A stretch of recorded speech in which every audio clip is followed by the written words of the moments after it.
the opportunity that Senna's looking for, and he's going through. Ouch! Oh my goodness, this is fantastic. They meet. This is what we were fearing might happen during the race. And that means to say that Prost has won the World Championship. The grid is clear, the lights go. And Senna sprints away, but Alain Prost takes the lead. It's happened. Alain Prost has taken the advantage. Senna is trying to go through on the inside, and it's happened immediately. This is amazing. Those two collisions in Japan resolved the last two World Championships. The men were Alain Prost and Ayrton Senna. Prost was the champion in 1989 and Senna last year.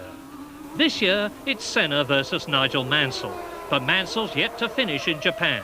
Last year he could have won in his Ferrari. With Senna, Prost and Berger all out by lap 3, Nigel had a commanding lead when he stopped for tyres. But then this, a broken drive shaft. 2 races ago, Mansell was 24 points behind Senna, and with the championship seemingly a lost cause. But with his superb win in Spain, he closed the gap.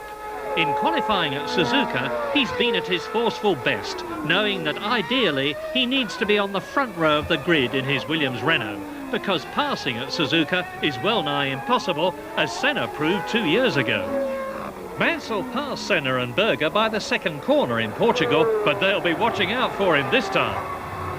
Suzuka is the home of Honda, and Honda-powered Ayrton Senna wants victory for them almost as much as for himself. With 59 pole positions and Honda's only Japanese win behind him, Ayrton was in his usual spellbinding form in Saturday's final qualifying session. Starting in front of Mansell would give him an enormous advantage, and driving at nearly 200 miles an hour, he gave it his all. At Suzuka, you need power, a perfectly balanced car, supreme skill and experience. Senna has them all. And this is Suzuka's ludicrous new chicane, 30 metres further on from the one where Senna and Prost met 2 years ago, and even slower. But Senna's best wasn't good enough. For the second race in succession, his teammate Gerhard Berger is in pole position. With 2 McLarens in front of him on the grid, Nigel Mansell truly has a mountain to climb in Japan. If anyone can climb it, he can. But to stay in the championship, he really has to win, with Senna no higher than 3rd. So the atmosphere here at Suzuka is, to put it mildly, electric.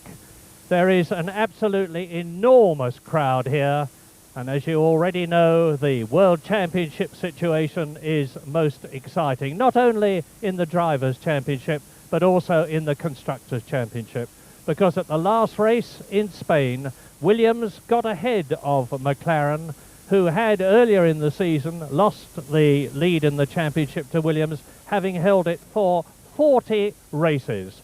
So Ayrton Senna leads the Drivers' Championship from Nigel Mansell, and Williams lead the Constructors' Championship from McLaren. And you can see in pole position on the right-hand side of the screen as you look at it, but significantly on the left-hand side of the grid, Gerhard Berger, the Austrian, who has really come good in the last few races. In Spain, he took pole position, beating his teammate Ayrton Senna, who has 59 pole positions in his incredible career. And Gerhard Berger has repeated that situation here in Japan. Now, I say significantly because the left-hand side of the grid is very much the best side of the grid to be in Japan. Last year, the grid pole position was on the right-hand side of the grid, which, to put it mildly, displeased Ayrton Senna, who had pole position, because his bitter World Championship rival, Alain Prost, last year was on the left-hand side of the grid, which, as I have just said, is the better side. It's not so dirty, or it's not dirty at all. And last year, you've just seen what happened, that coming together between Senna and Prost for the second year running.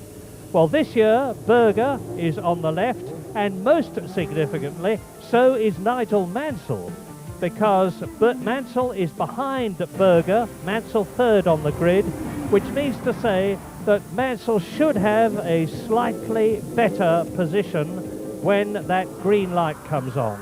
And getting to the first corner first in Suzuka is, if anything, even more important than it is anywhere else, with the possible exception of Monaco. Because Suzuka is a circuit where it is notoriously difficult to pass. There is only one place that you can hope to do so, and that is the notorious chicane, which has been moved this year. It's 30 meters nearer the start and finish position, the right-hander which comes out and then leads into the start and finish straight, and it's even slower. It's a ludicrous corner, but there we are, it is there. And in practice, actually, what the drivers were doing was just trickle through the chicane and then really boot it once they got to the start. So all sorts of things are happening here at Suzuka. We have the ongoing drama about what is the future of Alain Prost. Well, he's certainly driving here, and he's starting fourth on the grid, although he was well down in the warm-up this morning, only 19th on the grid because he was having some problems with the car, the warm-up that is. And there is one interesting point about Ferrari. It is that they have found a problem that they didn't really know existed. It was to do with the shock absorbers. They've put it right, and hopefully their cars will be handling very much better here at Suzuka than they have done in the past. The situation is that we have 4 winners from the past. This Japanese Grand Prix has been held here for the past 4 years, and 3 of them are on the grid here. Berger won in the Ferrari in '87, Senna won in '88, Alessandro Nannini won in the Benetton after Senna had been disqualified in 1989, and Benetton made it 2 years in succession last year with Nelson Piquet's victory after Senna had gone off at the first corner with Prost, and then Berger had gone off in sympathy on the very next lap. And of course, Nigel Mansell retired with that broken drive shaft in the lead after his pit stop. There then is the position in the Drivers' Championship. Nigel Mansell 16 points behind Ayrton Senna, and I remind you that Mansell really has to win this race, with Senna no higher than third, for Mansell to go to Adelaide in Australia in 2 weeks' time, still with a fighting chance of getting the championship, and it would be a very remote chance even then. Satoru Nakajima, the Japanese driver who finished in 6th position last year, very much the hero of Japan, and he is starting from 15th position on the grid, starting for the last time in a Formula One race in his home country because he's retiring at the end of the year. Berger on the left-hand side of the grid, Senna on the right, Mansell on the left, Riccardo Patrese in 5th position, sandwiched by the 2 Ferraris of Alain Prost and Jean Alesi, and a fine achievement by Pierluigi Martini and his teammate Gianni Morbidelli in the Minardi Ferraris, who are starting 7th and 8th, ahead of Michael Schumacher in the Benetton Ford.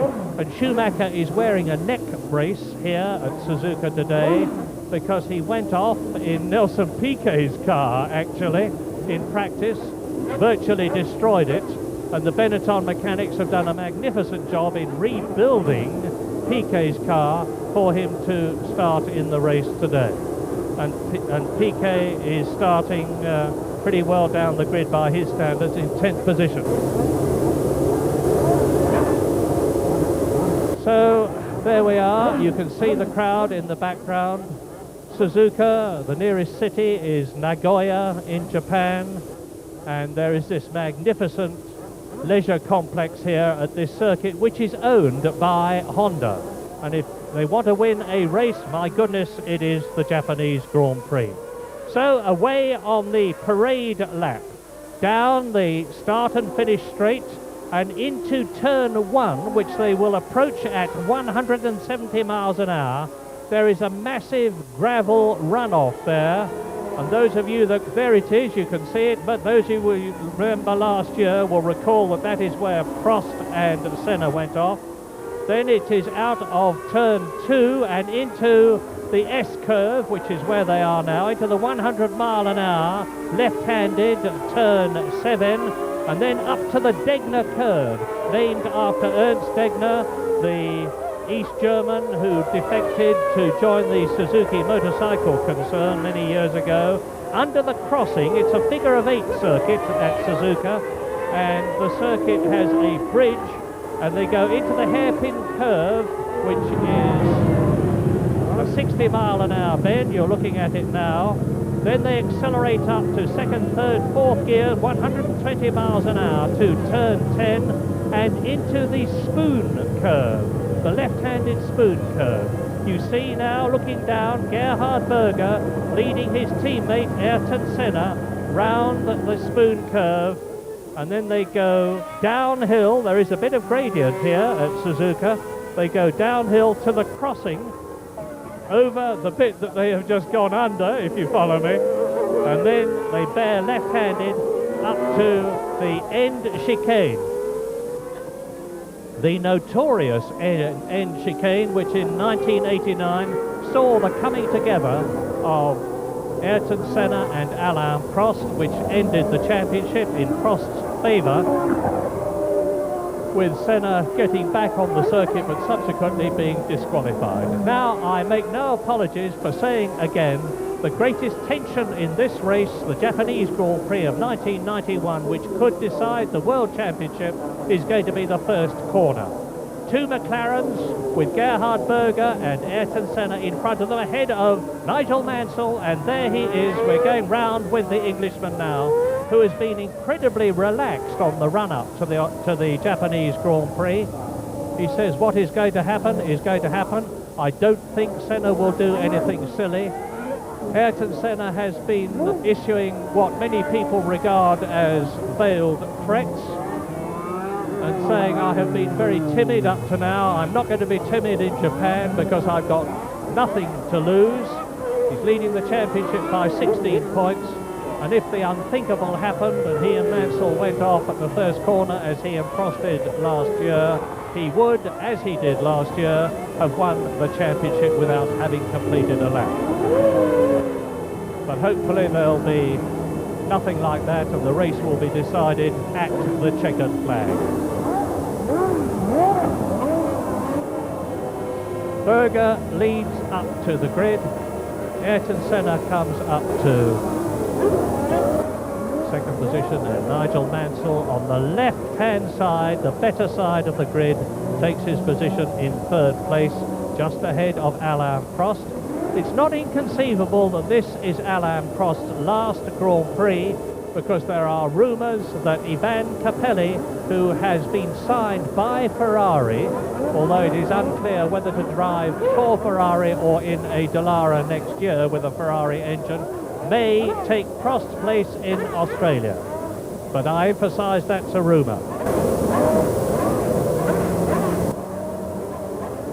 So, there they are.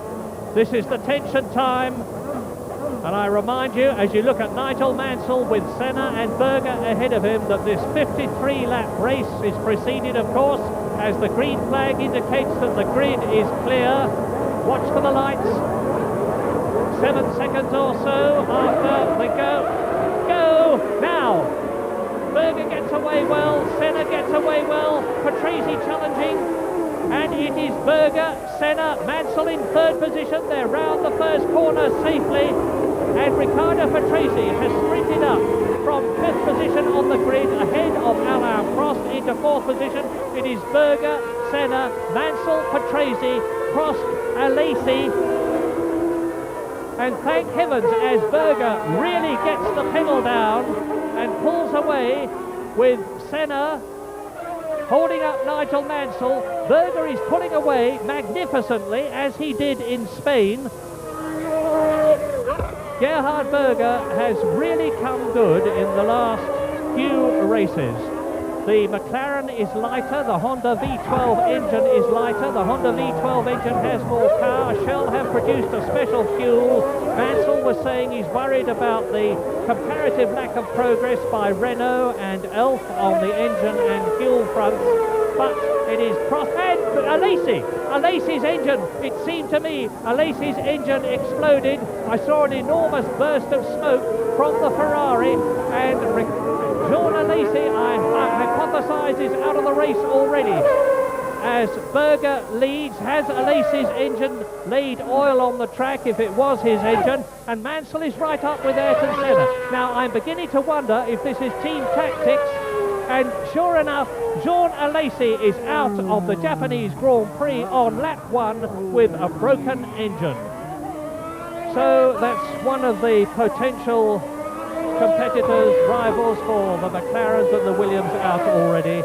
It's been a tough season for Jean Alesi. He's been under tremendous pressure in the Ferrari team, and I'm hypothesizing that Gerhard Berger is sprinting away with Ayrton Senna, holding up Nigel Mansell with the knowledge that if Mansell can't get past him, he's won the championship. Senna. So here's a replay of the start. You see Berger getting away. Senna close up with him. On the left you see Alesi, and Riccardo Patrese took the opportunity to get past Alain Prost and move up into 4th position, and it's Gerhard Berger, the Austrian, who won this race for Ferrari in 1987, leading by a massive 3 seconds after the first lap. But Gerhard Berger has yet to win a race for McLaren, and he has failed to finish 7 times in the 14 races that have been held so far. Another replay. Now watch Riccardo Patrese. You can see him there. He's already up into 4th position before the first corner. Senna, Berger, Mansell tucked into the slipstream of Senna's McLaren in 2nd position, which is led by Gerhard Berger. Then Riccardo Patrese, the 2 Ferraris. And here are Senna and Mansell, 2nd and 3rd. Well, is Gerhard Berger's car going to be reliable? For that matter, that's the chicane that I've been talking about as they come through to complete the 2nd lap in this 53-lap race. Berger, Senna, Mansell, Patrese. And I remind you that Nigel Mansell has either got to win this race or finish 2nd with Senna out of the points altogether. And we're riding with Mansell now in the Williams, and you see ahead of him the McLaren Honda V12, and there's, well, 1, 2, 3 cars off there. One of them is certainly JJ Leto. Another one is, I think, it's De Cesaris, and I missed the 3rd one. 3 cars off there on the 3rd lap, with Alesi out on the 1st lap, JJ Leto, Andrea De Cesaris, and we'll identify the 3rd one as soon as we possibly can. It was Emanuele Pirro. So both the Dallaras out on lap 3. And Mansell tight up behind Ayrton Senna. And it's still Riccardo Patrese in 4th position. But if Gerhard Berger has got... Now here's a replay, and you see, well, that was Comas who was involved, and the other one is Maurizio Gugelmin was involved there.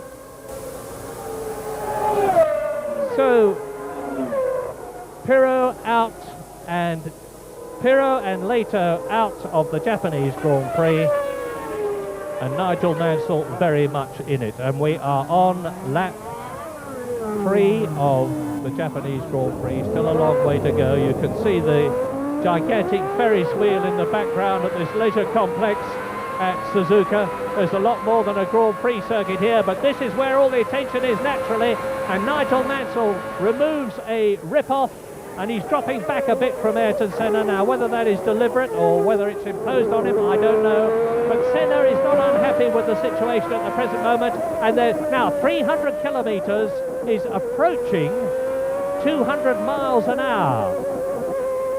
320 kilometres an hour is 200 miles an hour. And we've got this magnificent facility at Suzuka, thanks to cooperation between the Japanese Honda technicians and the Fuji television technicians, to be able to show us the actual speed that the drivers are doing at various points around the course. Under the crossover there, so they are approaching the hairpin curve now. This is it, down into 1st gear, with Mansell behind Senna, and all the time, of course, Gerhard Berger in the lead is pulling away. Race order now with Gerhard Berger leading on lap 4 by 5.5 seconds. It is Berger leading, Senna second, Mansell third. Patrese is in 4th position. In 5th place it is Alain Prost, and in 6th position it is Pierluigi Martini in the Minardi Ferrari, who started 7th in the race. In 8th position behind Martini it is Michael Schumacher. In 9th position, terrific this, is Alessandro Zanardi, and in 10th position behind him, Gianni Morbidelli. So the Minardi Ferraris are doing well. Into the chicane and out of it to complete another lap, Senna and Mansell. And Mansell's got to make his break soon, because all the time Berger is pulling away. And I remind you, now Mansell is charging, no doubt about it. Nigel Mansell is, and the gap has gone up. Gerhard Berger is leading by 6.5 seconds now. And I can't help feeling that this is an attempt by the McLaren team to break Williams. And I also think that it is a calculated ploy, although why Senna didn't take up the role of leader and let Berger hold up Mansell, I do not know, but I could be wrong anyway. But anyway, you're riding with, or were, Nigel Mansell, looking at Ayrton Senna in front as they go under the crossover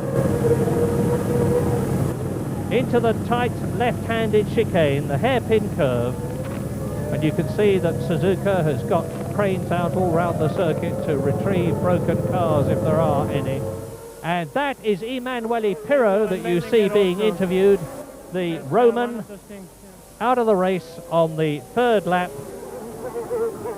as you watch Nigel Mansell. Now, Riccardo Patrese is holding a watching brief in terms of the Constructors' Championship, although it's early to talk about championships at this stage of the race. McLaren, of course, are back in the lead again, with Berger leading the race, Senna in 2nd position, so that is 16 points for them, hypothetically. And you look down, now you can see what I mean by a ludicrous chicane. And they're into the start and finish straight, having completed lap 5, coming up towards 1/10 distance in the Japanese Grand Prix. 8 seconds, and that is Mika Häkkinen out of the race. So there's a lot of retirements. Last year, if my memory serves me right, only 10 people were classified as finishers. It's a demanding circuit, this. And it's not just demanding on the cars and the engines and the drivers, it's demanding on the balance of the car. And you're looking now at Satoru Nakajima taking Eric Komas. Nakajima wanting to do well, naturally, the Japanese driver at Suzuka in his home Grand Prix with a Japanese Honda V10 engine behind him. And Riccardo Patrese is taking up station behind Nigel Mansell in 4th position. Race order is still Berger leading now by 8 seconds from the battle between Ayrton Senna 2nd, Nigel Mansell in 3rd position. In 4th position, Riccardo Patrese. 5th is Alain Prost. 6th is Pierluigi Martini. 7th, as you watch Häkkinen spinning off, in 7th position, it is Michael Schumacher. 8th is Zanardi. In 9th position, it is Gianni Morbidelli. In 10th place, it is Modena. 11th is Martin Brundle. His teammate Mark Blundell didn't start, of course, because he failed to pre-qualify. And in 12th place, it is Eric Komas. Well, Senna, Mansell that we're with now.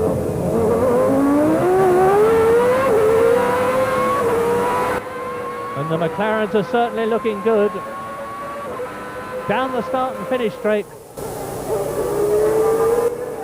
And this puts me in mind of the situation in Spain with Senna and Mansell, when Mansell pulled out of the slipstream of Senna's McLaren and fought it out at 195 miles an hour down the straight to turn 1 at Barcelona. And in the end it was Mansell with the inside line who got through. There is the confirmation, Berger leading by 8.3 seconds. and Pierluigi Martini in 6th position. Ferrari engined cars 5th and 6th. And Mansell is, you can see now how difficult it is at Suzuka, as I said, to find a passing place, because Mansell desperately, obviously, wants to get past Senna and up into 2nd place to start to challenge the leader, Gerhard Berger.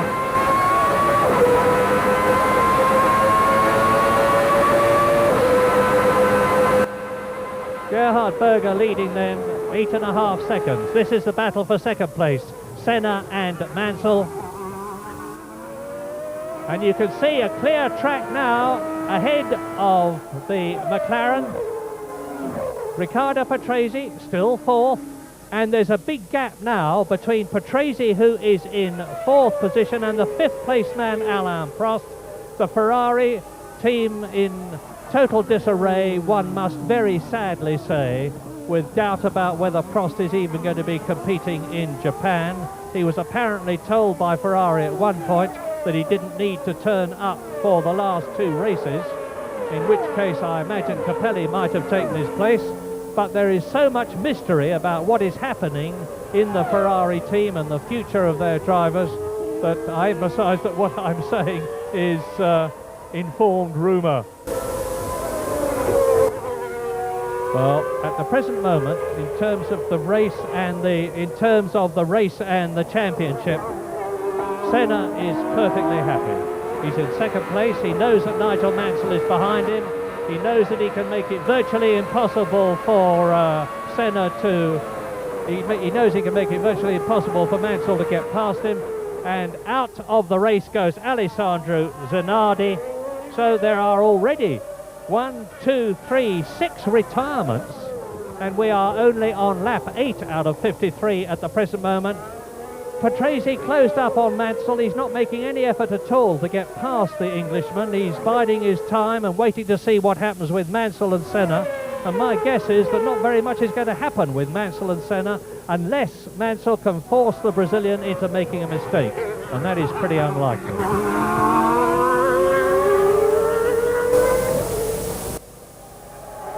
Coming down towards the chicane again. And if it was difficult to pass at the chicane before, it is even more difficult now.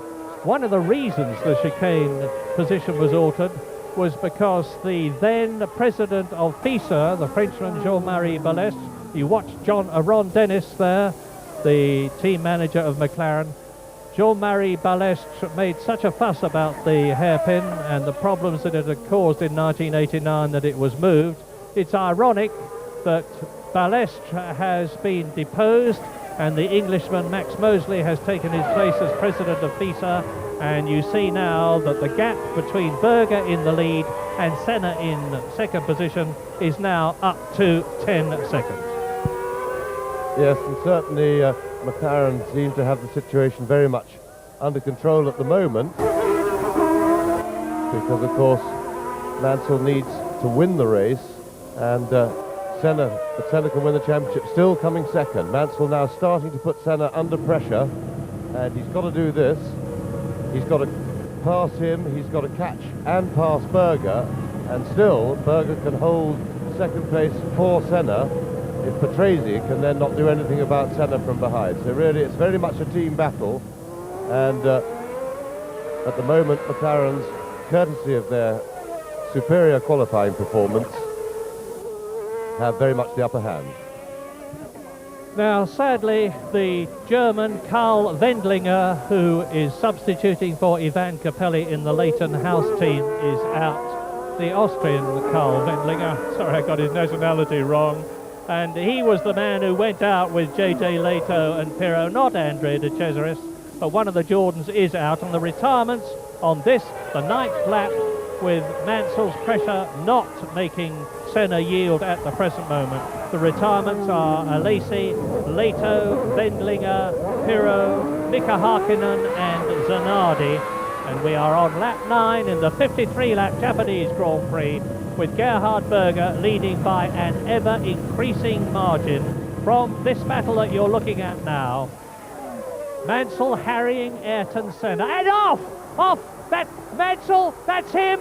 Mansell out, and the World Championship has been won by Ayrton Senna, and ironically, with a very, very sad Frank Williams looking at the pit lane, Nigel Mansell has gone off in despair at the very corner that looks to me that claimed Prost and Senna last year. Well, Mansell tried hard, but he is out of the World Championship. I think he was trying just a little bit too hard. Yes, I think really that, what a sad end. What a sad, sad end to such a tremendous fight. And really, I think that was a mistake from lack of concentration on that particular job in hand. Mansell was really lining up on Senna and was clearly thinking about tactics. He just got his left rear wheel off onto the slippery stuff as he turned into the corner there, and in that one tiny error was a whole season's work really gone away. And really that's a very sad moment for Nigel Mansell. Yeah, indeed it is, and it's taken the steam out of the World Championship, because the world champion is the man you're looking at now, 3 times in 4 years. 1988, Ayrton Senna. 1990, Ayrton Senna. 1991, Ayrton Senna. There was no question of him joining the ranks of the very, very great in Grand Prix racing, because he was already there. But he's certainly underlining things now. And now it is down to Riccardo Patrese, because the interest in the Japanese Grand Prix, apart from victory of course, turns from the Drivers' Championship, which has been resolved, to the Constructors' Championship with one of the Williams out. And Patrick Head, the designer of the Williams Renault, was talking to Frank Williams as Nigel Mansell sadly walks in, as the others continue on their 11th lap, with Riccardo Patrese up to 3rd, Prost to 4th, Martini to 5th, and the incredible Michael Schumacher in 6th position as you look at the replay. Yes, and here we see mistake again, just going a little bit wide, and off onto the slippery curb, and that was it. And I really think that it looked to me as if Mansell had other things on his mind, which certainly he did at the time. And this is seeing it from on board Mansell's cockpit, a little bit on the bump. He actually got the car on a bump there. You can see the car jump sideways a little bit. It certainly knows the track, and I still maintain that that was lack of concentration due to his mind being full of other things. But of course, that does not mitigate it greatly, and there is Mansell walking back.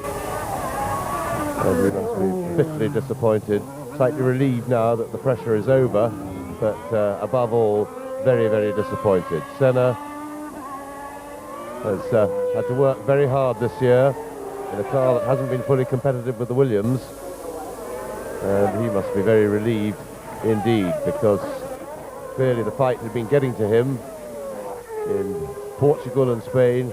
He was not himself. It's we're not used to seeing Senna being blown off by his teammate, who's charging away into the lead, and Berger of course was quicker than him in the last 2 races as well. So it certainly got to Senna too. It's been quite a fight, and really what a sad ending. So the world champion of 1991 as well. Well, Ayrton Senna's just set the fastest lap, and there's an interesting situation here. Ayrton Senna knows he has won the World Championship. What he's got to do now is to maintain his concentration, and I don't think he'll have any problem in doing that, because I remember one time when he lost his concentration, the Monaco Grand Prix. Here's a replay of Mansell. You see he just drifted wide, went over the curb into the runoff area with the soft material there, and there was no way he was going to get out of that, and of course he didn't. Now, Senna, I remember, lost his concentration in Monaco when he was in the lead, which resulted in him losing the race. Now, the interesting situation is that Gerhard Berger has yet to win a Grand Prix for McLaren. He won for Benetton and he won for Ferrari, 2 of his previous teams. And the question in my mind is, will Ayrton Senna allow, as some people say, Juan Manuel Fangio allowed Stirling Moss to win the British Grand Prix in his Mercedes at Aintree years ago. That is a contentious subject, but will Ayrton Senna bother to chase, to catch, and then try to pass Gerhard Berger? Mansell waves to the crowd, and you probably noticed as he ran across the circuit, he was doing a bit of a hop, skip and a jump. That's because he's still not altogether happy with his right ankle after the footballing injury he had in the Spanish Grand Prix.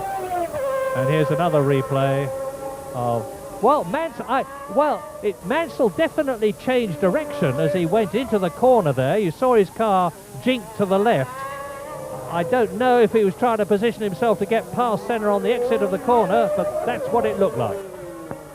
Yes, from outside the car there, it looks as if he bounced a little bit on the bump, but he actually overcorrected the slide, and that will put you a couple of car widths offline, and so that looked like a driving error of fairly elementary proportions, but as I say, he was building his attack on Senna, and I think for just a split second he forgot to concentrate on the job in hand, and in his efforts to position himself for the attack, he forgot to keep it on the road. And really a great pity for him, and in fact a great pity for us, because we were looking forward to a really grandstand finish to the championship. So Riccardo Patrese, who now is left holding the baby for the Constructors' Championship for the Williams team's point of view, and McLaren also have the upper hand very much on that 2-against-1 situation. And Patrese started from 5th on the grid. He wasn't at all happy with his car on Friday in qualifying. His engine was down on power and he was having a handling problem, as a result of which he lost a lot of time. And you can see for yourselves that there's a substantial gap now between Ayrton Senna in 2nd place and Riccardo Patrese, who's 3rd. And the race order on lap 14 is Berger leading, Senna 2nd, Patrese 3rd, Prost is 4th, Martini is in 5th position, and the amazing Michael Schumacher, who has finished in the points in 3 of the 4 Grand Prix that he's driven in, is in 6th position in the points again in the Benetton Ford. We'll keep an eye on Senna's gap to Berger, because he's just put up fastest lap. And be interested to see if, with Mansell now removed from the race, whether the tension goes out of Senna's driving and all of a sudden he can start catching his teammate Berger and return to the Senna of old, or whether maybe it's the fact that he hasn't got his car set up right. So we have 6-second gap now between Berger and Senna, and I don't think it's a nice notion that Murray suggested that Senna might let Berger win this race, but I think Senna is still hungry to win everything that he possibly can. And now that he's won the World Championship already this afternoon, maybe his hunger for winning will extend back into winning this race. And if that's the case, I don't expect that he'll be very kind to Berger, although of course he appreciates the teammate and won't fight him unduly, but I'm sure if he can catch him, he may well try and pass him. Well, he is catching him. The gap is down to 4.7 seconds, but you're watching the great Alain Prost in what may be his last Grand Prix. He's in 4th position, and if he stays where he is now and gets 3 World Championship points, he will have become the first man in the history of Grand Prix racing to score 700 points, as he was the first man to score 500 and 600. An incredible achievement from an amazing man. And there is Berger. Mansell walks in. Senna is catching the Austrian, and although the race is pretty static at the present moment with the 2 McLarens leading, Patrese not challenging them, Patrese in 3rd place in the Williams, well ahead of Alain Prost, and Mansell talking to his old friends in the Ferrari team for whom he drove in 1990 and 1989 as he walks in, forcing his way through the throng of reporters and sadly reporting what his problem was. Whether it was Nigel Mansell or something else, I don't know, but he'll be telling everybody. And we're with Ayrton Senna now. You can see but there's a clear track in front of him as he attempts to close successfully at the present moment. Sheridan Thin on the right, Frank Williams in the middle, Nigel Mansell reporting to the team owner, and Gerhard Berger forces on. Berger can't, well, you can now start to see on the right sort of shot both the McLarens together. 3.9 is the gap now, and it's come down from 10.5 seconds on lap 9 to 3.9 seconds on lap 15, lap 16 at the present moment. James is absolutely right. Senna is hungry for victory, and he's not certainly giving up. He's won 32 times already. He's going to make it 33 if he can today and win in Japan for Honda. Yes, and it is... it fascinates me, this phenomenon that the tension in Senna can make such a difference to speed of his driving. As soon as Mansell was out of the race, he really stepped up the pace, and that can only be relaxation, because there's no reason for him to, there was nothing safer or more conservative about driving that little bit slower. So I don't think it was a tactical move. I mean, he might as well have stayed with Berger. There was no traffic to be careful through or anything like that. It really is only tension, and there's not even look how close he's got now. So Senna, with the pressure off, is really flying. But it's an open secret that Gerhard Berger is under team orders to give way to Ayrton Senna, but it would be very tough on Berger if he had to do that in this race deliberately. You can see Senna getting closer all the time. I'm quite sure that those orders must have been withdrawn now, Murray. I'm sure that in the circumstances that team boss Ron Dennis, who is after all essentially a fair man, will give Berger his chance, but of course he will give his drivers an open chance. I'm quite sure the instructions are, do what you like out there. Whoever wants to win.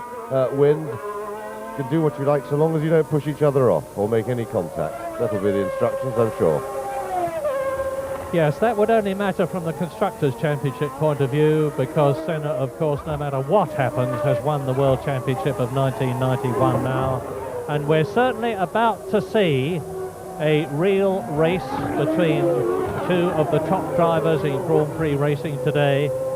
Ron Dennis's policy has always been to have two #1 drivers. The fastest lap so far is Ayrton Senna, 1 minute 43.8, and that is just 0.3 of a second off Alain Prost's lap record in a McLaren, actually, 1 minute 43.5. As you look at Martin Brundle in the Brabham chasing the Tyrrell Honda, and Martin Brundle is in 8th position, and ahead of him is the Tyrrell Honda of Stefano Modena. And I suspect that the Japanese producer is looking at Brundle not only because this is a battle on the circuit, but because Brundle's Brabham is powered by a Yamaha V12 engine, and Martin next year is getting his real chance. Now, Senna and Berger in respectively second and first places together now. Senna having closed right up on Berger from 10.5 seconds behind on lap 9 to what you see now on lap 17. And we're going to have the enjoyment of watching these two battling against each other and catching people and passing them. It looks like Gabriele Tarquini in front of Berger, and straight Tarquini moves over. The Italian is making a considerable name for himself since he has moved from AGS, who are not here in Japan. They've withdrawn from Formula One, and Tarquini took over the Fondmetal in Spain. He's driving again, and unlike the previous driver, Olivier Griard, Tarquini is succeeding not only in pre-qualifying, but then qualifying, getting into the race, and he finished well in Spain, and he's driving well here in Japan. Been lapped already with Senna. There's a bit of, looks like a bit of rubber on the film, which goes over the lens of the camera. Now, Now watch this, is what is going to happen. Berger and Senna together. This is lap 18. This, and together, Senna challenging and going through. Well, it looked to me as though Berger didn't fight at all there, and Ayrton Senna takes the lead in the Japanese Grand Prix on lap 18. He wants to win the World Championship from the front, and it looks at the present moment as though he's certainly going to do so. Honda, knowing how much is at stake, they've only won the Japanese Grand Prix at their home circuit, which they own, Suzuka, once in the 4-year history of the race, and that was in 1988 when Senna, the man who is now leading, won, and Honda will have made sure that Senna and Berger get engines which have been put together as well as they possibly can, which produce the right sort of power for race conditions. And the McLaren team is getting ready for a tyre stop early, I would have said. We weren't expecting them to come in until about lap 26, and they're on lap 19 now. They all started on the Goodyear C compound tyre. This is a replay, and you see Berger, who could have made it difficult for Ayrton Senna by just moving over a bit to the left as they approached the left-hander, did not attempt to do so. Senna goes through, leads, Berger second, and Patrese is still third, now well back. Yes, of course, if he'd been from another team, Berger would have made his car a little bit wide, but Senna had the toe, then was perfectly positioned for the overtaking manoeuvre. And of course, as teammates with the Constructors' Championship still very much alive, very important, they would be under strict orders not to make contact. And Senna has really taken on a totally new lease of life since the tension and the pressure left. There's the new chicane, which is even slower than the old one, right down to about 60 miles an hour. They've moved it back down the track a few yards. Remember, of course, the old one became famous 2 years ago. And Senna and Prost had their coming together there in the most extraordinary circumstances. And Berger is in. That's Gerhard Berger for his tyre change. A bit slow on the left rear. And well, that was a slow stop by McLaren standards, a little bit of a hold-up on the left rear, but by anybody else's standards it was pretty satisfactory.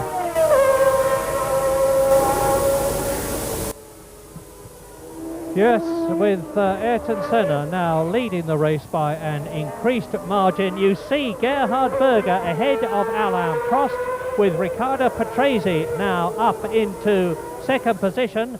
And Berger, of course, has a disadvantage at the moment. His tyres are not as hot as those of Alain Prost, who is challenging for third position, but the advantage long-term is with Gerhard Berger, who is now on new rubber and will, from now on, start to go faster and faster until he builds very rapidly indeed up to his previous speeds. It may be that with the Ferrari team now waiting to bring in Prost, remember that Jean Alesi is out of the race on lap 1, and Senna dodges past, and Senna will be coming. He may even be coming in this lap.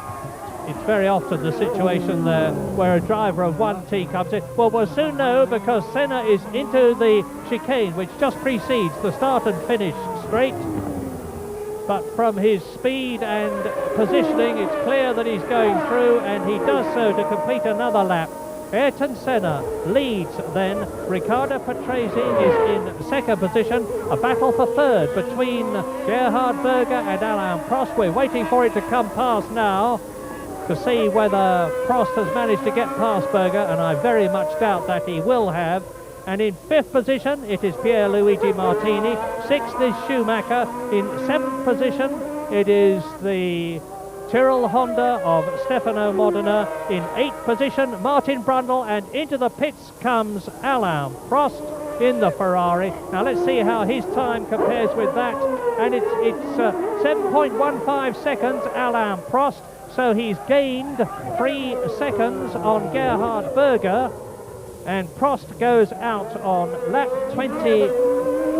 lap 21 in this 53-lap race. The Ferrari running well. Prost, who's yet to win in Japan, one of the few countries he has not finished first in.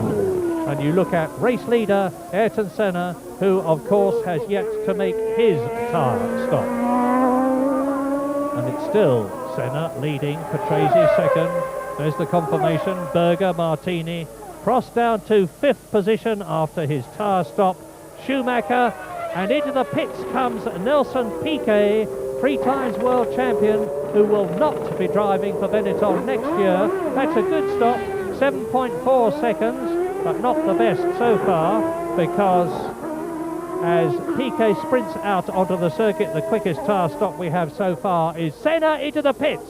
Now, 7.15 seconds was the fastest of Gerhard Berger, and they can afford to take things very carefully indeed. Well, take no notice of that graphic. I'm afraid I hadn't got my stopwatch running. I was relying on the graphic, but it was a jolly good tyre stop. Yes, and I guess that looked like about 5 seconds to me. Certainly it was exceptionally quick. So Senna could well have got away in the lead. Maybe not. I should think Patrese probably slotted by. No, and Senna has kept his lead.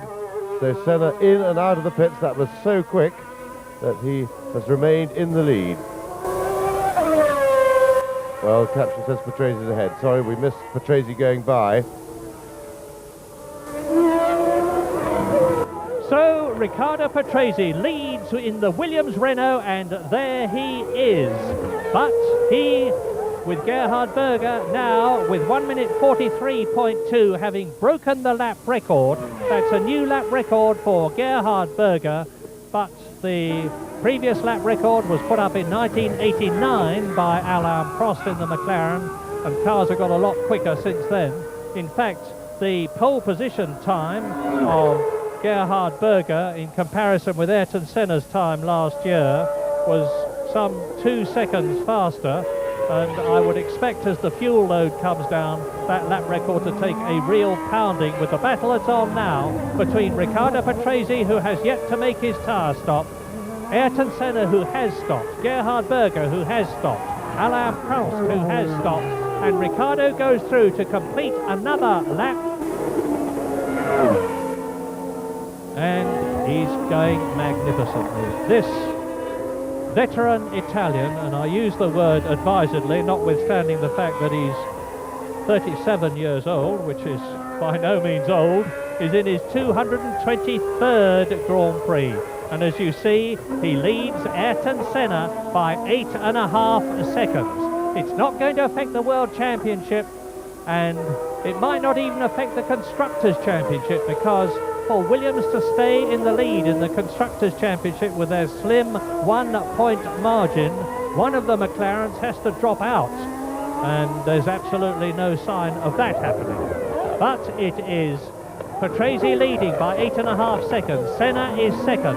In 3rd position, it is Gerhard Berger with the fastest lap that you have just heard about, and we're still waiting for the 4th, 5th and 6th men to go through.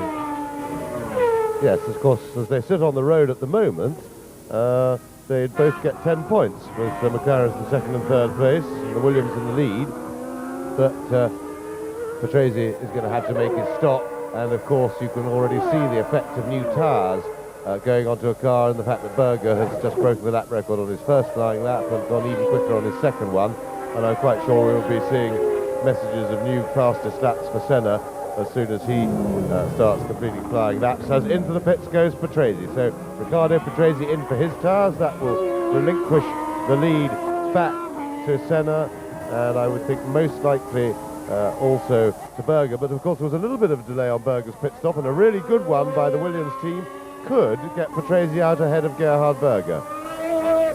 Fairly sedate entry into the pits by Patrese, I thought. And he didn't seem to really race that into the pit lane.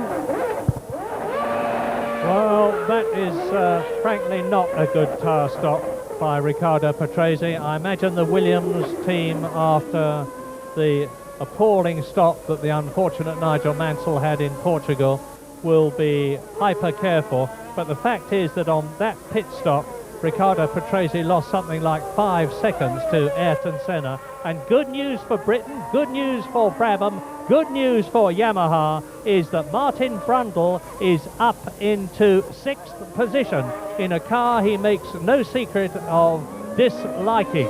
He's had a lot of suspension breakages on the Brabham, and Brundle is in the pits as I talk to you, but never mind, he was in 6th position.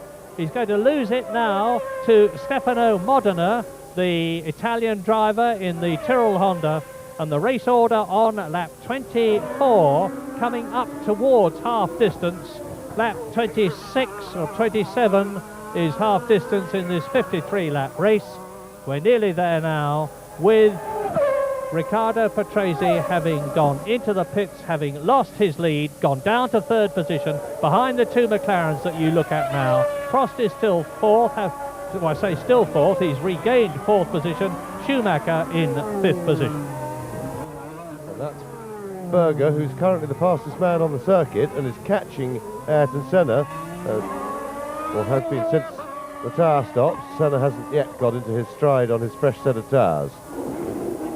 So it'll be interesting to see if Berger can sustain this pace and maybe challenge his teammate to try and take the lead back. Another new lap record for the charging Austrian Gerhard Berger, whose protege Karl Wendlinger is out of the race in the Leighton House. 1 minute 43.138, 4/10 of a second faster than Prost's previous lap record. Berger has got his head down. I say again, he's yet to win for McLaren. He's very unhappy about that, and the tall, lanky Austrian is now in a car that genuinely fits him. Throughout the whole of 1990, Berger was struggling in a McLaren which frankly was too small for him. He was driving metaphorically with his knees under his chin. That's been fixed now. He is truly comfortable. He can give of his best, and Gerhard Berger's best is very convincing indeed. 3 second places this year. He's in 2nd place at the present moment, going for the lead. Yes, and we have news from the pits that apparently Mansell's car was suffering from a soft brake pedal. So Mansell, that's a problem, of course, that has afflicted the Williamses quite frequently during particularly the latter part of this season. And of course the soft brake pedal is caused very often by a little bit of air in the system or by the brake pads being knocked off by the discs. But it is something that doesn't normally happen suddenly. The driver gets a warning. He will feel that the brake pedal won't be all firm and nice at one corner and then instantly soft at the next, as Berger appears to be catching Ayrton Senna. He's closer now than he was a lap ago. But certainly he will get, in the normal way, some warning. So Mansell would have known that, but of course it makes driving that much more difficult and the braking a little bit inconsistent.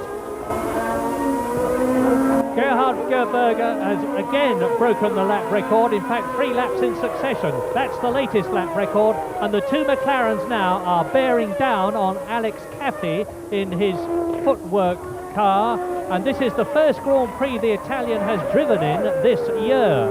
He managed to qualify and pre-qualify where his teammate Michele Alboreto did not. They will be driving in footwork Mugen powered cars next year. Porsche have withdrawn from Formula One racing after a pretty abysmal demonstration this year with their engine specially built for Grand Prix racing. And Ayrton Senna leads with Gerhard Berger fighting for the lead in Japan on lap 26. This is half distance, and you can see that Riccardo Patrese, after that slow pit stop, is some 18 seconds behind the leader, and Stefano Modena is up into 6th place. And again, Michael Schumacher, what an incredible record this young German, only 22 years old, has, as Senna rolls into, trickles through and boots his McLaren out of the chicane. What an incredible record Schumacher has. This is his 5th Grand Prix. In the previous 4, he scored points in 3 of them, having made a sensational debut in Belgium in the Jordan, and this is Aguri Suzuki, who finished in 3rd position last year, the only Japanese driver ever to be on the podium of a Grand Prix, and it looks to me as though he's retiring. He's already been in to the pits once. He was the first man to stop for tyres, and you can tell from the body language, the relaxed attitude of the mechanics and Suzuki himself in the car, that was no second tyre stop, and that's pretty bad luck for the Larousse team, whose other driver, Eric Bernard, broke his leg in practice. I'm glad to say he's perfectly all right apart from that, but it was the end of a really dreadful season for him. Well, the glut of traffic with which the McLarens are now dealing has temporarily possibly halted Berger's progress. He's stopped catching Ayrton Senna as he has had to follow him through the traffic. But on a big circuit like this, they'll be spread out again in a moment, and we'll see if Berger can go for a win, for his first win for McLaren, because certainly he's been the quickest man on the circuit since the tyre stops.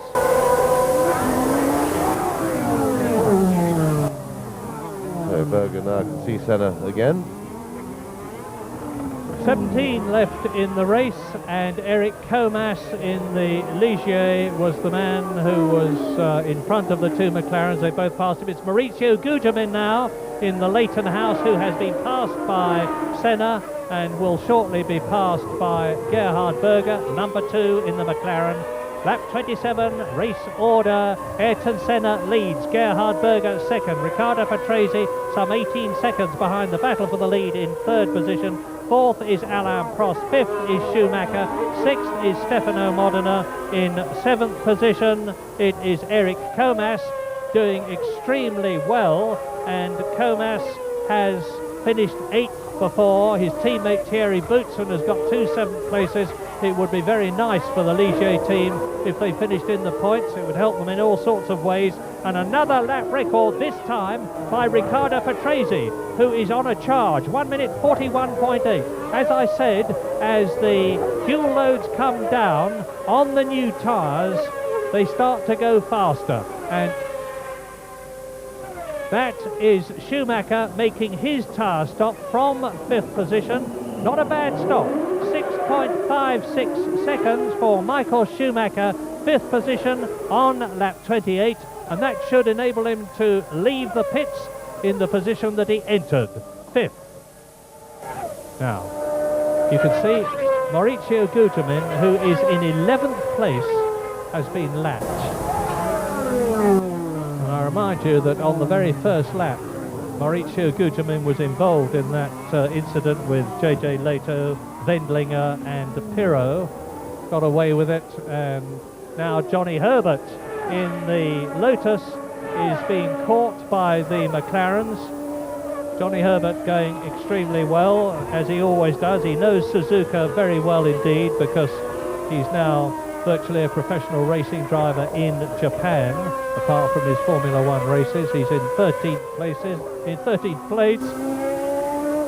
Less than 2 seconds between Ayrton Senna, the race leader, and Gerhard Berger, who is now past Herbert and has got clear track between himself and the race leader. Yes, and for a competitive car for Johnny Herbert. I think it's a really talented driver and certainly deserves to be in a much better car. It was really sad the way his career was so damaged by that horrendous accident in the Formula 3000 race at Brands Hatch some 3 or 4 years ago, and the damage to his legs lasted a good 18 months before he was, or even 2 years before he was really fit to drive properly again, and during that time, of course, the momentum of his career completely went away, and he needs to get in a competitive car to show to the world what an outstanding talent he has. You can soon see the popular young man from Romford. He doesn't live there anymore, but that was where he's brought up. Satoru Nakajima in the pits in his Tyrrell Honda V10, 6.94 seconds. Good stop. and the Tyrrell team needs all the encouragement they can get at the present moment, because it would seem that they're losing their Honda V10 engines next season to the footwork concern, and they may even have lost their major sponsor as well, perhaps to Benetton. Now, you can see for yourselves the battle between Ayrton Senna and Gerhard Berger. The real question from the point of view of something different at the front is, where is Patrese in relation to Berger? The answer to that is that he's catching him, but he's still a long way behind. There he is. He was 20 seconds behind the leader. He's now 17 seconds behind the battle for the lead, and he's actually the fastest man on the track with a new lap record of 1 minute 41.8. This is lap 30. It is a 53 lap race. Senna leads Berger by just a few cars' lengths. You're looking at the third position man, 16.4 seconds behind. Fourth is Prost in the Ferrari, who is not really challenging. Fifth now is Pierluigi Martini in the Minardi Ferrari. Down to sixth because of his tyre stop goes Schumacher, but he's still in the points. Seventh is Martin Brundle. Eighth is Nakajima. Ninth is his teammate Modena, who I must say has been a great disappointment to me this season. I expected the young Italian to go a lot quicker than he has done. In 10th position in the Ligier, it is Eric Comas. 11th is Nelson Piquet in what will almost certainly be his last Japanese Grand Prix. And in 12th position is number 12, Johnny Herbert. And that is Suzuki out of his car and definitely out of the race to join the other retirees: Jean Alesi, JJ Leto, Carl Wendlinger, Emanuele Pirro, Mika Hakkinen, Alessandro Zanardi, notably Nigel Mansell, and now Aguri Suzuki. Yes, I watch Patrese, and I got the impression when Patrese came into the pits for his tyre stop that really the disappointment for the team of the World Championship really seemed to have got to him. He came into the pits in what appeared to be a rather uncommitted way, and he even left the pits in a slightly tardy fashion, and he really doesn't seem to be putting up the fight taking the fight to the McLarens in this race. He's now some 16 seconds behind Berger, who's in second place, and there he is just going past the Tyrrell. Satoru Nakajima. So Gerhard Berger is no less capable of getting through traffic than his teammate Ayrton Senna is, but of course it depends on where the traffic is. If you're lucky enough to get past someone at a clear point, you're not going to be held up, but if you come across someone who's on a corner and can't move over to let you through, even if he feels inclined to, it means that you can suffer. But Gerhard Berger now is ahead of the Tyrrell and of course the Lotus, and it is still Senna, Berger, Patrese, Prost, the first four positions. Yes, and getting through this glut of traffic has put Senna a bit more of a lead. He's increased his lead on Berger. And when they just complete dealing with this lot of traffic, they may have a clear run, and we'll see if Berger can in fact catch Senna, and the gap is now 3.8 seconds, so Berger lost over 2 seconds on that last lap. Ayrton Senna is virtually a demigod in Japan because of the Honda engines, because of his reputation. The Japanese are Grand Prix crazy, and out of the race there has gone Satoru Nakajima. He's gone off, as he has shown an inclination to do all too often in the past, so he joins the retirees. And I was saying that Ayrton Senna was actually getting undressed in the motorhome yesterday, and he realized to his consternation that there were almost literally hundreds of eager Japanese faces pressed up against the windows watching him, and he quickly pulled down the blinds. Anything that Ayrton Senna does in Japan is of major interest. And he goes through and passes Nelson Piquet, last year's winner.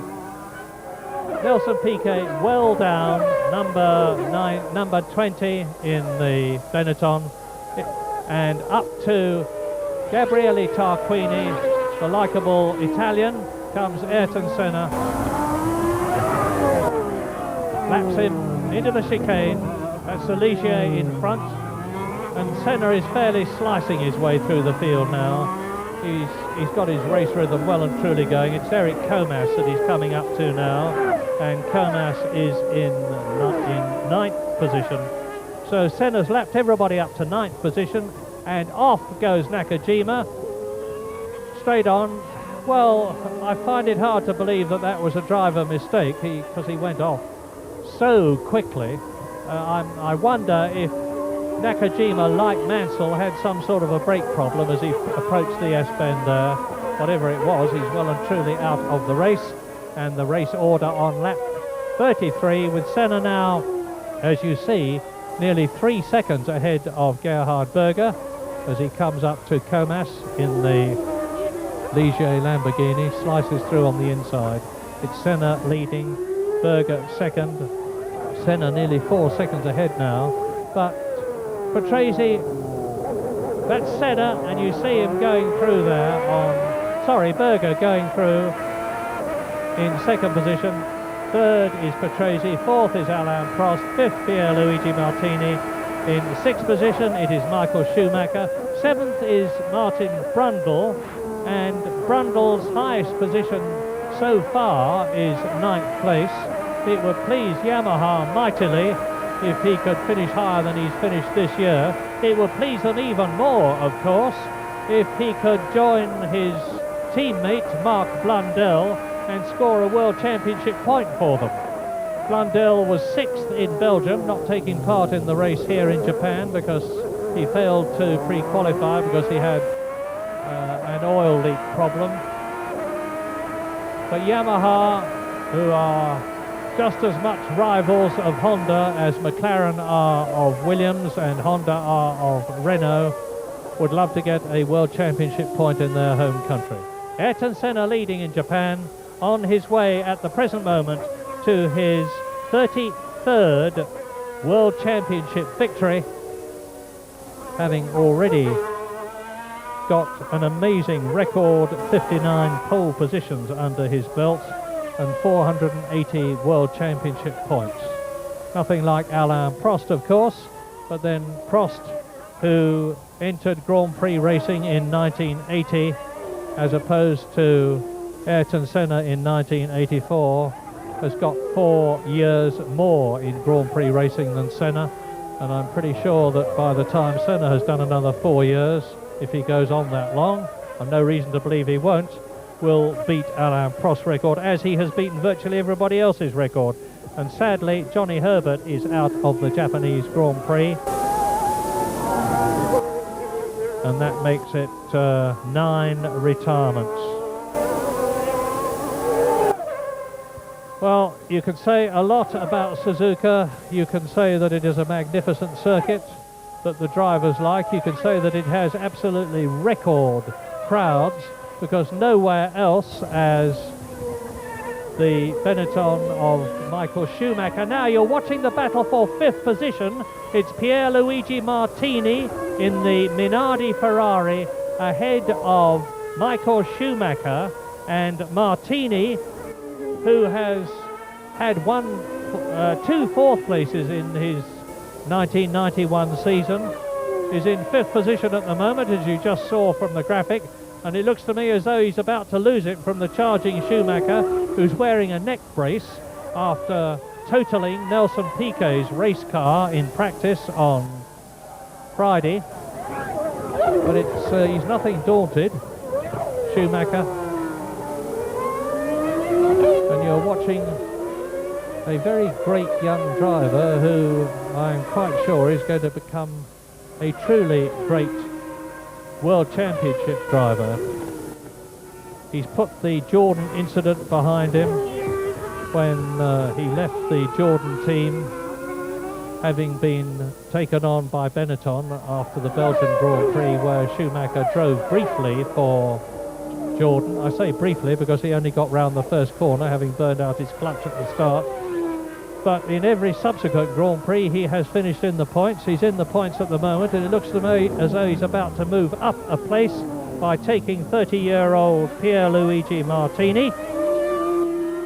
the man who actually came into Formula One too soon, Martini. He drove for Minardi in the turbo days. Didn't do at all well. Went back to a couple of years of Formula 3000 with Ralt and polished his act and got some experience, came back to Minardi, and he's done extremely well since. And Schumacher is out. Michael Schumacher. I noticed the gap suddenly increased, and Schumacher retires for the second time in his career. Although he got a lot further in his second retirement race than he did in his first, which was Belgium. And so now Schumacher joins Herbert, Suzuki, Mansell, Zanardi, Hakkinen, Pirro, Wendlinger, Leto and Alesi as retirees in the Japanese Grand Prix, which I sadly report, a race which had so much promise, as they often do before the start, only to develop into something rather flat once Nigel Mansell had retired on the 10th lap and taken the sting out of the World Championship. So that means that Martin Brundle in the Brabham Yamaha is in the points in 6th position as Patrese comes up and laps Tarquini, who again demonstrates good manners and good driving by moving over to let his countryman through. And on lap 36 out of 53 in the Japanese Grand Prix, race 15 in the 16 Race World Championship, it is Senna leading, Berger second, the man you're looking at, White 6, Riccardo Patrese 3rd position, 4th is Prost, 5th is Pierluigi Martini, out has gone Michael Schumacher, up into 6th place comes Martin Brundle. In 7th position it is Stefano Modena in the remaining Tyrrell Honda, and everybody after Modena has been lapped. And in the next position after Modena, that is 8th position, is Eric Comas, who is showing his teammate Thierry Boutsen in the Ligier Lamborghini the way round in Japan. We're with Patrese. Watch the Japanese Grand Prix from the point of view of Riccardo Patrese. Down the start and finish straight into turn 1, second gear, 80 miles an hour. Out of it, up into third in the semi-automatic gearbox Williams Renault.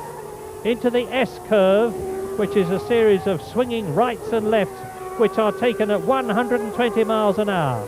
Then the climb to the 100 mile an hour left-handed turn 7. This is it.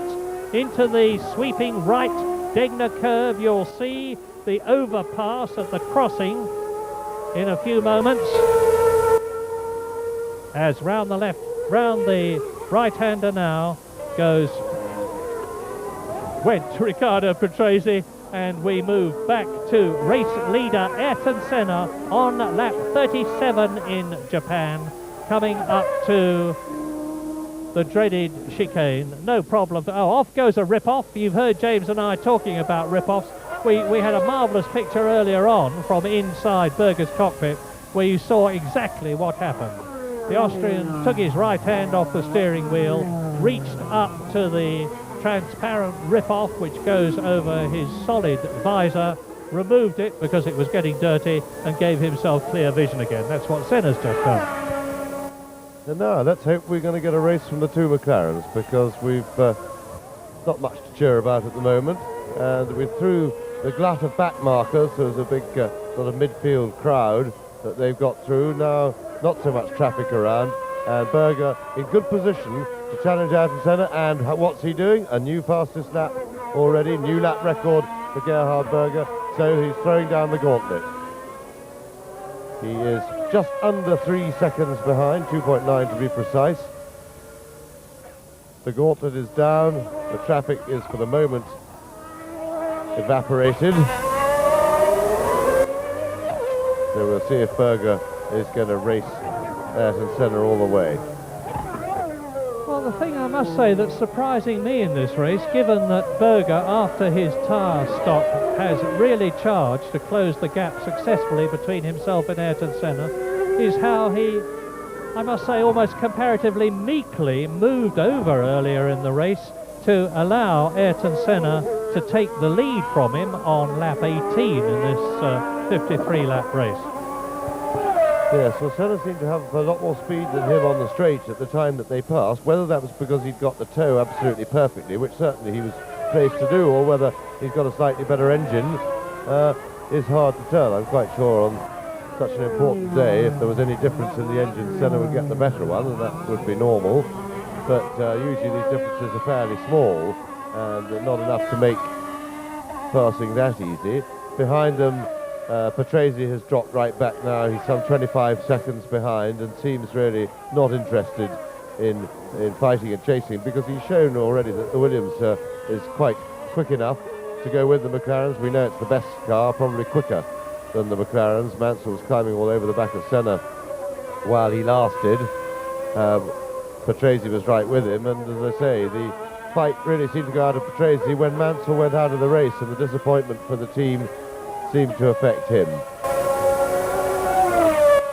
And certainly that is a characteristic of Patrese's driving. It seems to be very much whether or not he's in the mood. So Berger has closed the gap a little bit in the last lap, from 2.9 to 2.7 seconds effectively. And I'm quite sure Berger is going all out for a win. He certainly will feel he really needs one. Nearly 2 whole seasons at McLaren with not a win to his name. And this surely he will see as his big chance. This is Berger's 31st race for McLaren, and he's had second places, but as James said, nary a first.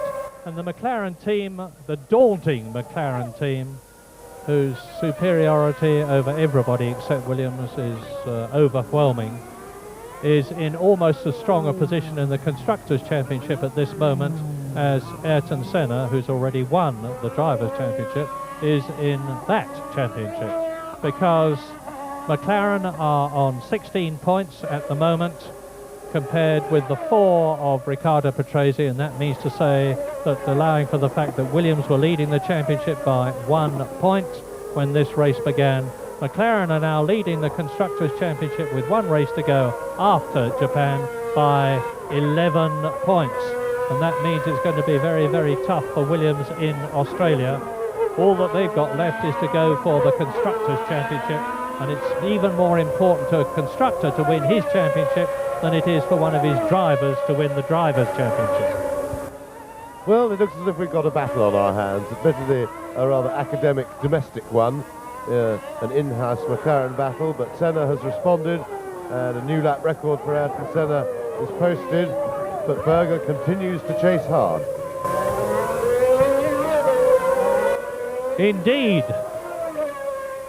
Now here is Riccardo Patrese. And that's a replay of the Mansell accident there, his error, and we saw once again, and here we are looking at, and there is the car now. At that point, Mansell stepped sideways, and it was a mistake, and I don't think that is really necessarily part of a soft brake pedal. There, the overcorrection, and that just puts the car 1 car width further over to the left, off the line. And then, of course, the rear wheel gets onto the slippery curb. There you see it again. And whilst the soft brake pedal to which he alluded certainly would be an inconvenience and a nuisance, it's something that both Williams drivers are well used to during the season, and he knew about that already. And that definitely was an overcorrection. Patrese closing up on Martin Brundle, who is in the points. Senna closing up on Martin Brundle, and Senna's just broken the lap record, 1 minute 41.5. He certainly hasn't got a soft brake pedal, and he's fighting to retain his lead, coming up to lap Brundle in 6th position on lap 41. Senna leading, being caught by Berger. 3rd is still Patrese, 4th is still Prost, 5th is still Martini, 6th is Brundle, and in 7th position it is Stefano Modena. Now, is Martin Brundle going to let Senna through? If he doesn't, it will give Gerhard Berger, who's got clear track between himself and Senna, the opportunity to close on the Brazilian, and then we really could have a fight on our hands with 12 laps to go in the Japanese Grand Prix between Ayrton Senna and his teammate Gerhard Berger for victory in Japan. It would be the second time for Senna, who won in 88, or the first time for Berger, who's yet to win in a McLaren. He won in Ferrari in 87. Now, Martin Brundle is definitely, not deliberately, but unwittingly holding Ayrton Senna up, and he allows the McLaren through as they go into the chicane, riding the curb, right and then left. Now, is he going to let Gerhard Berger through at the end of the straight? I don't think Berger will have quite caught him by the end of the straight. And incidentally, out of the race has gone Pierluigi Martini, and he was in 5th position. So that means to say that Martin Brundle is up into 5th position on points. There is Martini. 2 points for Martin Brundle, Brabham and Yamaha. And the unfortunate Martini, who richly deserved the 5th place that he was in, is vacating his Minardi Ferrari in a great hurry. I don't know if he fears that it's about to erupt, but he was certainly losing no time in getting out of the cockpit. So Martini out. Rotten luck for him, because he's driven an excellent race in every race this season. Now, where is Senna in relation to Berger? We are on lap 42. Martin Brundle then has moved up into 5th position. But has actually now, as I talk to you, Martin Brundle into the pits. So that means to say that Stefano Modena is up into 5th place. Now, we are getting to a critical point in the race as far as car reliability is concerned. Normally, if you get this far in a race, anything that's likely to have gone wrong with the car will have gone wrong. But there are things happening in Japan. There are cars dropping out, and I think we're going to get some more changes in the top 6 before the race is over. But at the present moment, you're watching the developing battle with nobody in front of Senna and nobody in front of Berger on the track except Senna, of course, as they go through the chicane in 1st and 2nd places, well ahead of Riccardo Patrese, well ahead of Alain Prost, who is in 4th position, even further ahead of Stefano Modena, who is in 5th position in the Tyrrell Honda.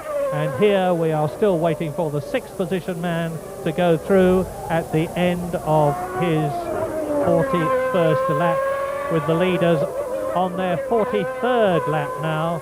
So there's a tremendous gap developing between the two potentially victorious McLaren Hondas. What a fabulous record the McLaren organisation has got, with truly great world champions like Niki Lauda and Ayrton Senna, Emerson Fittipaldi. The names go on and on as top men with McLaren, not the least of which James Hunt himself.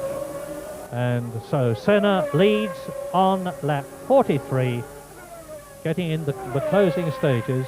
We're about 80% of the way through the Japanese Grand Prix. Now, you saw Berger there. Yes, Senna's just opened that gap a little bit. And there it is on the caption, over 3 seconds now.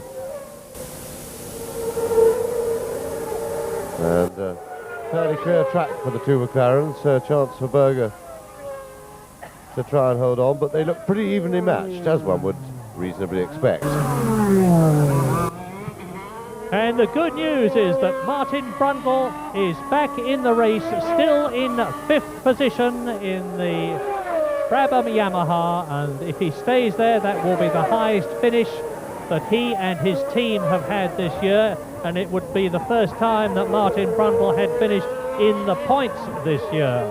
Very welcome for Brabham, because one of the things that the teams worry about, who are not right at the front in terms of race achievements, is whether or not they are going to have to take part in the dreaded pre-qualifying, that intense hour between 8 o'clock and 9 o'clock on Friday morning, when this year 8 cars have taken part for 4 to go through. Normally 2 of them in the second half of the season were the Brabham Yamahas, and if they got 3 points this season, thanks to another 2 from Brundle, who is currently in 5th position, it would mean that they were very safe from having to pre-qualify in 1992. Martin Brundle is not going to be one of their drivers. Mark Blundell is not going to be one of their drivers. There are all sorts of rumours about who will be competing for Brabham in 1992. One of the names that's been put forward is that of Damon Hill, who is, of course, the son of the late and great, several times world champion Graham Hill. And you look now at Alain Prost in 4th position in the Ferrari. He's one of only 3 men who has not been lapped by Ayrton Senna on lap 44. The other 2 being Gerhard Berger in 2nd position and Riccardo Patrese in 3rd place in this race where so many people have dropped out. Martini, Schumacher, Herbert, Suzuki, Mansell, Zanardi, Häkkinen, Pirro, Wendlinger, JJ Leto and Alesi. It is not at all unusual in a Grand Prix. In fact, it is usual for something like 13 of the 26 starters to finish. And there are a lot of people that say in this high-tech world, can't they even build a car that'll last for about 200 miles? And the answer is that they could, of course, with no difficulty at all, but it would not be a car that was absolutely a 10-tenths vehicle for the whole race. And you've got to get the balance right between maximum speed and reliability, and not everybody does it. McLaren usually do, and thus far this year, Gerhard Berger, who has actually suffered from reliability problems far more than Ayrton Senna, he's now in 2nd position. You're watching Martin Brundle in 5th position, the very popular driver from Kings Lynn, who won at Le Mans for Jaguar, who was world champion in the sports car category for Jaguar in 1988, and is one of the few drivers who has been able to go from Grand Prix racing to sports car racing and back again, and then do it a 2nd time. Brundle, of course, has driven for Williams in 1 race in Belgium, and he's also driven for the Zakspeed team. And for Tyrrell, and now you're watching Stefano Modena, who is in 6th position. So Senna, Berger, Patrese, Prost, then lapped in 5th position Martin Brundle, 6th is Stefano Modena, and it has not been a good race for Japanese drivers, with Aguri Suzuki having retired, who finished in 3rd position last year, the only Japanese driver ever to stand on the podium for the first 3 people in a Grand Prix, and nor was it a good race for Satoru Nakajima, who finished 6th last year. And Tyrrell are likely to be in the points again, and it's a long, long time since one of the Tyrrell team drivers was in the points. Stefano Modena finished 2nd in Canada. That was the last time that they were in the points. The team which started off with so much promise with their Harvey Postlethwaite designed car, which went so well in the hands of Jean Alesi last year, and the Honda V10 engine, sadly seemed to crumble a bit after Postlethwaite left them this season and joined Mercedes. We think to work on a Formula One program. They're very cagey about it, Mercedes, but there are strong signs from their support of Michael Schumacher and Carl Wendlinger, for whom they paid a lot of money to drive for the Jordan, Benetton and Leighton House teams, that indications that Mercedes are coming back into Grand Prix racing. But Mercedes, being Mercedes, will only do that if they think they are going, if they know in their hearts that they are going to win. And that is not easy, of course, against today's competition. Senna leads, and you see in the background Gerhard Berger. We're on lap 46 in this 53-lap Japanese Grand Prix, with Ayrton Senna looking comfortable for his 2nd win in Japan, and that would more than underline his popularity here. He's the only Honda driver to have won in Honda's home country, and if he made it twice in 5 Grand Prix, it would be absolutely marvellous from Japan's point of view.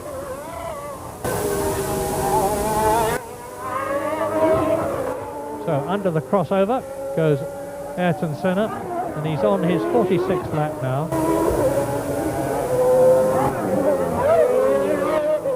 You might think that at this stage of the race, having driven 45 laps already, there would be a danger of him losing concentration, missing a gear, missing a braking point, missing his line on a corner.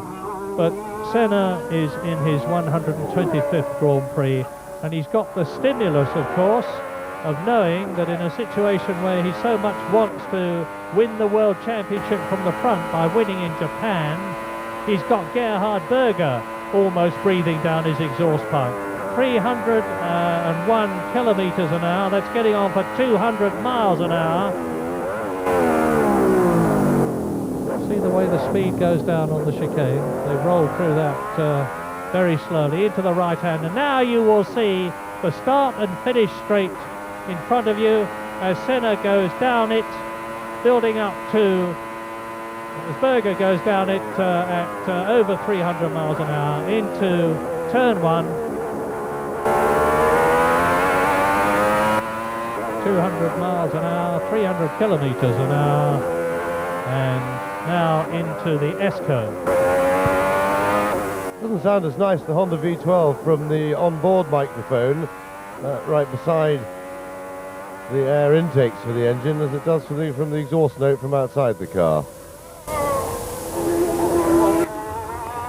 So there is Berger, still battling to stay with Senna.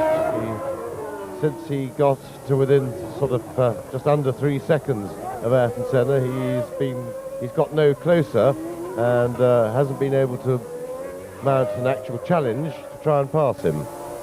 And now he's really struggling to hold that gap. Well, in Britain, of course, it is the early hours of the morning, and a lot of people there will have got up to watch this race. In Australia, where they usually get up early in the morning or stay up very late at night, this race is being run at a half reasonable time for them. And I suspect as Berger comes up to lap Tarquini, a lot of people in Australia will be feeling a bit disillusioned. They were hoping that the Grand Prix World Championship was going to be decided in Australia for the first time since 1986, when Nigel Mansell went out so memorably and Alain Prost won the championship. But I would say to people in Australia, don't be disheartened, because it means to say that with the World Championship having been resolved, the thing that Ayrton Senna was hoping for in Japan will now happen in Australia. He will have had the World Championship behind him, he will be World Champion for the 3rd time, and it will, in his own words, in Australia instead of Japan, be a race where there are no pressures on anybody for the World Championship, and everybody can go for it as an individual for victory in what to them is the most enjoyable race of the year in Adelaide. It's the end of the season, it's a magnificent course, it is superb organisation, they like the climate, they like the people, they like everything. So don't be disheartened, Australia. The best could yet be to come. Not quite the best for Ayrton Senna, because if he wins here in Japan and he's now on his 49th lap, it will be as world champion, and that will be the best that he could possibly hope for. Well, I think I maligned the Honda engine for its sound picked up by the onboard mic, because not because there's anything wrong with the sound as picked up by the mic, but because Berger's engine, we can now hear from outside the car, is sounding distinctly rough. So the engine was running rough even then, and that's why Berger is dropping back, and we can see he was struggling to stay with Senna, and that is our reason. There's Ron Dennis, McLaren boss, but I should think he'll be a pretty happy man today, whatever happens. 3rd Drivers' Championship in 4 years is an absolutely outstanding achievement.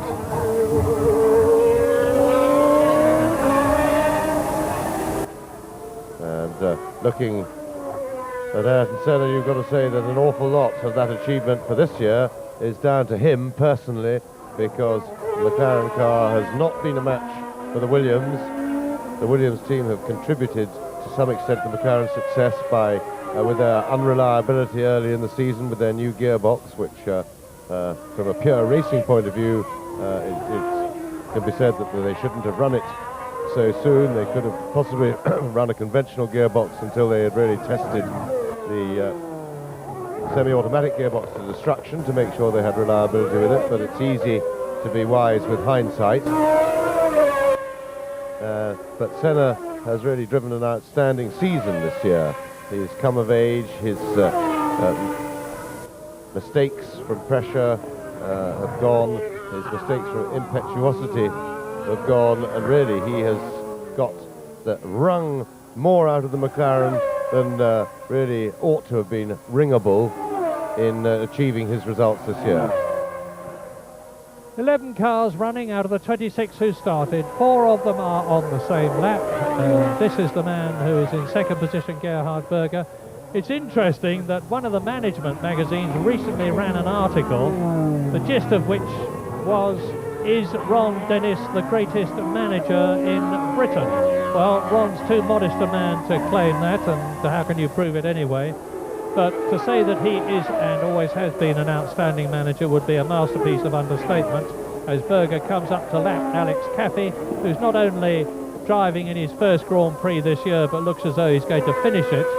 But Ron Dennis has, since McLaren took over since he and then John Barnard took over the ailing McLaren organisation, has revitalised it with Drivers' Championship after Drivers' Championship, Manufacturers' Constructors' Championship after Constructors' Championship, and he's done it with his colleagues by superb design, magnificent administration, getting the right sponsorship, and if you get the right sponsorship it means you've got the money to pay the drivers, you've got the money to attract all the best suppliers, and another of his gifts of course has been first of all getting the Porsche people to design a tag engine with which he won championships, and then to succeed in getting the Honda engine. And although McLaren were never doing anything but look forward before they had Honda, they certainly haven't looked back since they got it. We're with Gerhard Berger now. He is on lap 51 with only laps 52 and 53 left to go in Japan, with Ayrton Senna commandingly ahead, as Gerhard Berger seems without doubt to have a Honda V12 engine problem. That is Riccardo Patrese in third position. Only one other car is on the same lap as Ayrton Senna, and that is Alain Prost, who is in fourth position, ahead of Martin Brundle, who is still on a potential 2 points for Brabham Yamaha in fifth position. Stefano Modena, who is in sixth position. Up into seventh place has come last year's winner, Nelson Piquet, and in eighth position in the Leighton house it's Maurizio Gugelmin, with in ninth position Thierry Boutsen. In 10th position behind him is Alex Caffey, that we have just seen. 11th, and the last man running, albeit 2 laps behind, is Gabriele Tarquini, who finished 8th in Phoenix for the AGS team and finished 14th in Spain for Fonmetal. So Tarquini, who's had a pretty grotty season trying to qualify the pre-qualify and qualify the AGS, looks as though he's going to finish his second successive Grand Prix for his new Fonmetal team. And he deserves that success too. As, of course, does Ayrton Senna deserve the success that is almost in his hands. World champion for sure, no doubt about that. But he's now only 1 lap plus the part of lap 52 that he is on now, away from winning for the second time in Japan, for the 33rd time in his career, to lift his World Championship points total to 480. But whilst we're talking statistics, I remind you of the fact that if Alain Prost stays where he is now, at the end of the Japanese Grand Prix, he is going to have 700.5 points. The first man to reach 5, 6 and 700 points in Grand Prix racing at the end of A quite magnificent career, and Senna now on his last lap knows it, and he is doing what Nigel Mansell did in Canada. He's waving to the crowd. That was not a good omen for Mansell, but Senna has not got the problem of the semi-automatic gearbox and allowing the engine revs to die with its potential car-stopping effect. It's a hand change, and Senna will be very, very happy now. In the closing stages, he is round the hairpin. He's now got to go round turn 10 onto the spoon curve, over the crossing, down to the final chicane, to roll through that and accelerate away, having won the 15th Grand Prix of 1991. He is approaching the chicane now. He is not very far off victory. There are the Honda technicians in the McLaren position on the pit lane. Into the chicane goes Ayrton Senna on his way to win in Japan from his teammate Gerhard Berger. 10 points, the World Championship for Ayrton Senna. 6 points for Gerhard Berger, who is right up behind Senna as they cross the line in first and second places. And Berger goes through! Berger goes through! And Berger takes Ayrton Senna on the line. Well, that was absolutely incredible. Gerhard Berger goes through. And I think that was done deliberately by Ayrton Senna. It looked like a tremendous gesture, a really generous gesture from Senna, and a very good one indeed. A marvellous thing to do. I'm sure that was orchestrated to give Berger a win. Thanks for his tremendous support this season, which has been played without any doubt. Gerhard Berger's support of Ayrton Senna has played an important part in Senna's winning of the World Championship, and I'm quite sure that that was an acknowledgement of that fact by Ayrton Senna, and to give Berger a win that really he deserves after 2 years of hard work at McLaren, playing the supporting role, and he's been in very good form recently, Berger, and that was a deserved win for him and a marvellous gesture for Ayrton Senna, who is now the new world champion, or rather retains his world championship for 91. And from somewhere, Ayrton Senna has found a Brazilian flag. There is nobody more patriotic than Ayrton Senna. He loves to get back to his home country of Brazil as soon as he can in his private HS-125 jet as soon as possible after every race. And I've no doubt that he will be doing it after Japan before he goes to Australia as world champion for the third time. And what a quite magnificent gesture, because it is totally selfless to move across as Senna did to allow somebody through to win a race. If you're taking part in a race, what you want to do is win, and to be prepared to move over out of all places with the flags of Brazil waving, of all places in Japan, the home country of Honda, was a truly selfless gesture. A lot of harsh things have been said about Ayrton Senna.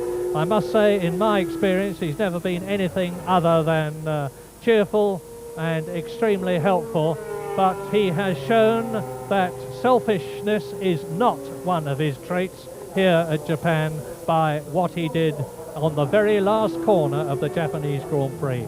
And that means to say, of course, that Gerhard Berger can now, to himself and to everybody else, hold his head high by saying, in 2 years I have won for McLaren, whereas before there is no doubt about the fact that he had a bit of an inferiority complex, that after having won for Benetton, having won for Ferrari, he had driven 30 races for McLaren with nothing better than a second place. Well, that's been put right today.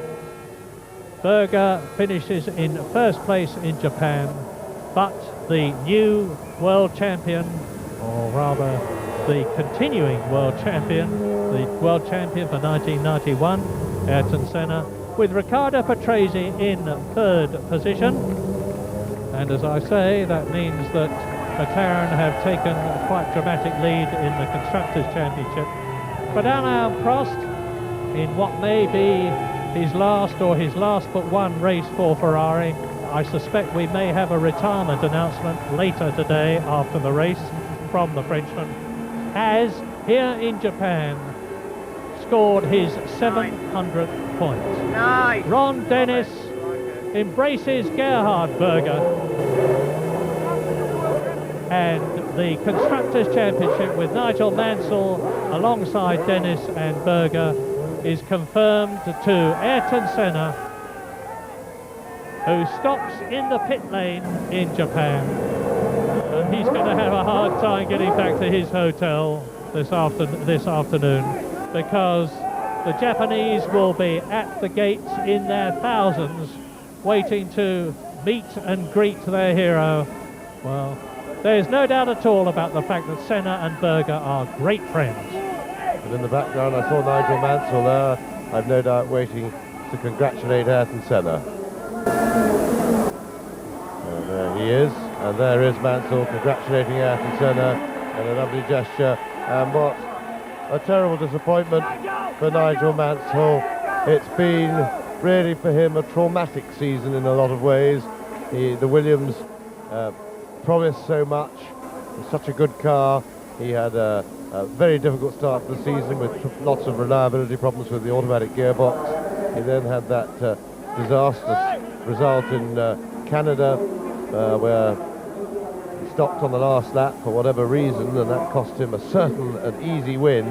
And it's always been an uphill struggle for Nigel Mansell this season, and today there was a bit of disappointment when he went off after some 10 or 11 laps with a soft brake pedal and the car jumping out of line. It was a really disappointing way for the championship to be settled, but I'm sure Ayrton Senna doesn't mind that, because there's one thing, maybe one possible little weakness in Senna still, and that is that he is so intensely and emotionally involved with winning in this business that when it gets towards the end of the championship, he certainly was feeling the pressure.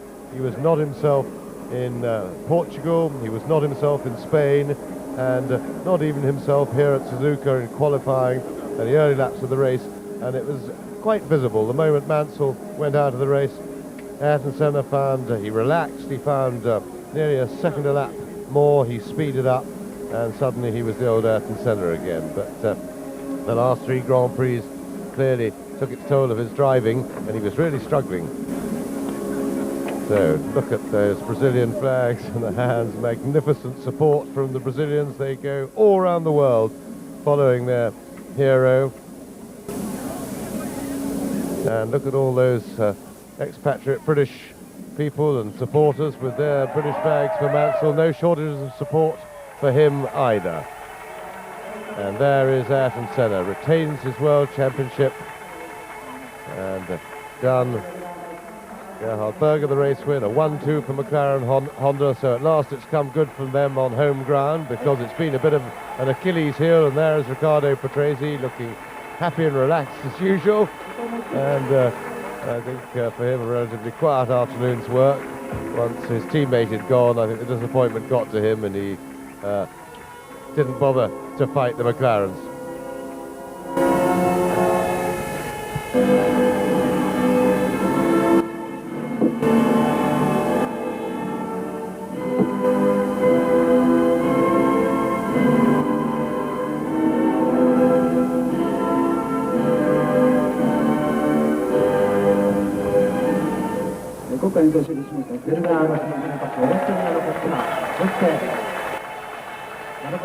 The national anthem of Brazil for Ayrton Senna, world champion of 1991 and the winner of the Japanese Grand Prix. The British Gerhard Berger, the winner, Ayrton Senna, the world champion, and of course McLaren, the constructors' leaders again. I remember Senna after Brazil this year finishing the race in an exhausted condition. Well, he's anything but exhausted now, and he's got the adrenaline of his 33rd victory to more than keep him going. 33rd, his third World Championship success, and Berger, of course, stimulated by his first win for McLaren. So Ayrton Senna came to Japan intending to win his third World Championship for himself, for Brazil, for McLaren and for Honda. With his success in Japan, he's done just that, with a third title in a magnificent career. Well done, Ayrton Senna. この前ブラジルに祖国で勝った時にやりました。そしてチャンピオンを取ってまたひょっとしたらこれで喜びの涙をかじっているのかもしれません。